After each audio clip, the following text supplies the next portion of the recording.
youths have today been set on a high, with the permanent secretary to the Technical Vocational Education Training Program, Mr. Kavit Desai, appending his signature to new implementations that will resolve the unemployment setback in the country, which is currently one of the government's Big Four agenda. Mr. Kavit Desai, who was speaking at the Nairobi Training Technical Institute, said that this will in turn consequently secure a sustainable labour force. But since we have carried out one of our biggest reforms in January to introduce competency-based education training, we're already beginning to see some partnerships which will yield the best results in terms of outcomes of self-employment and gainful employment. What we're also doing is strategically training not only at skill level, but at enterprise level and at manager level.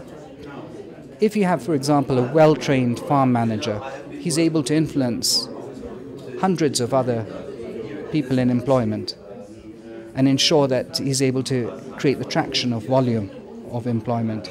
So as much as we're developing skills and competencies in individuals, we're strategically thinking of how do we train workshop managers, farm managers, to carry out more substantial gains in the areas of their sectors, thereby creating a bigger pull for skilled people. The program will aid the youth to gain technical skills including but not limited to hospitality, carpentry, welding and culinary arts. Private sectors are also expected to come on board to absorb graduates into employment spaces in a bid to create competence-based partnerships. So this public-private partnership, as we have had that in the German model for very many decades, actually even deriving from the medieval guilders, is something which foresees, on the one hand, the companies which do the training according to their needs, accompanied by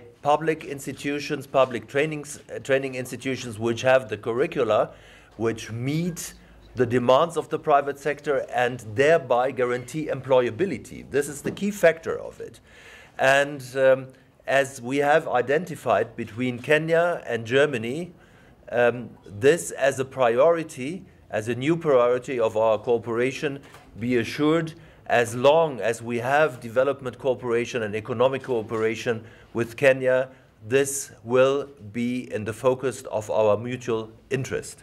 This partnership may be one among the many projects that will give the education sector a facelift geared towards the Vision 2030. Kawira Kithenji for TV 47.